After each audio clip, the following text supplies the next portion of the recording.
Hello, listeners, and welcome to OutofNightvale, where we take the weirdness you love and paint it beige.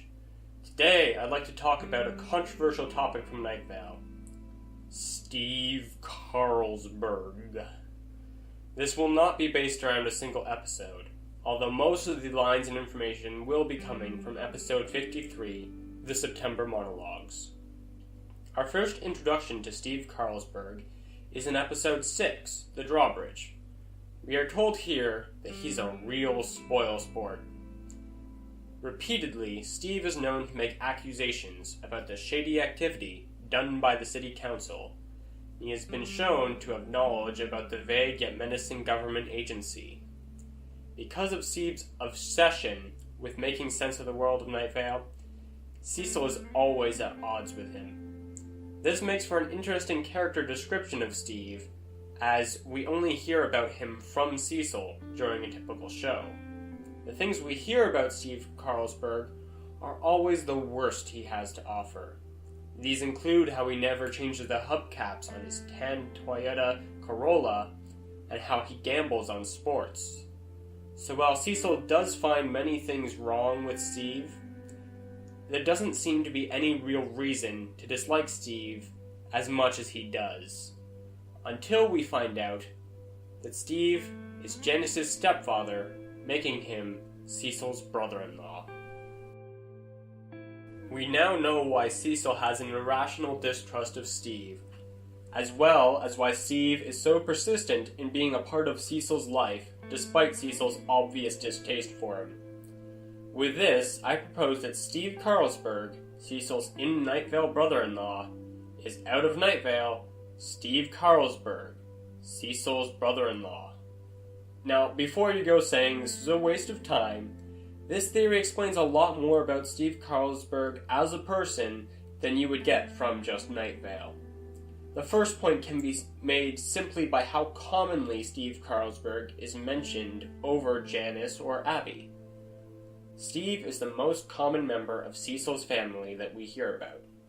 The big reason for that is that Steve spends a lot of time with Cecil. While Janice is off at school all day, and Abby is working, Steve is waiting by Cecil's side, hoping he gets better and comes back to the real world. Steve Carlsberg is unemployed. Abby is working to support a family of 3 and has no time to come and visit Cecil. And that's why they haven't spoken in years. Steve's unemployment is another reason Cecil resents him. Although Steve is unemployed, he still takes an active role volunteering at the hospital. That's why in Nightvale, Steve is in the PTA secretary. So we know that Steve spends a lot of his time volunteering at the hospital so he can keep watch over Cecil. But we can go even further and figure out what Steve does at the hospital. Both Cecil and Steve mention how he brings scones to the PTA meetings. Cecil describes the scones as dry and awful, but in the September monologues, we hear that Steve takes quite a lot of pride in his homemade scones.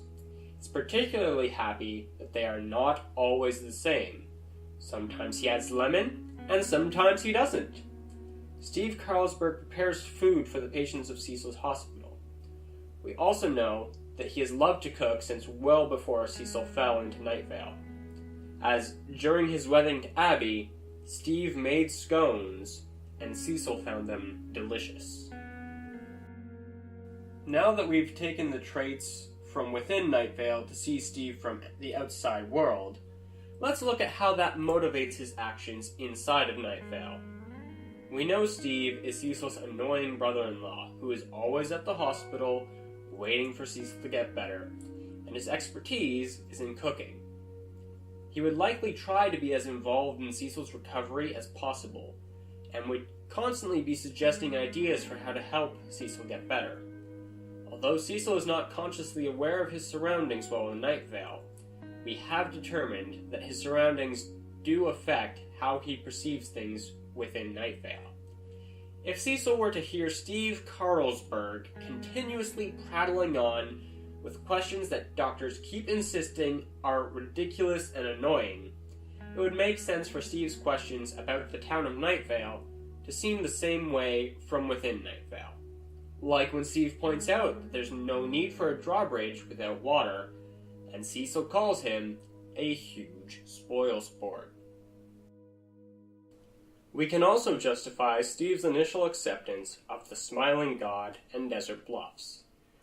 I'll cover the why later, but I believe that the Strex Corp from Nightvale is a pharmaceutical company testing a new drug that should be able to force Cecil to address the world around him, presumably by trying to stimulate his senses so he's unable to cover them with Nightvale.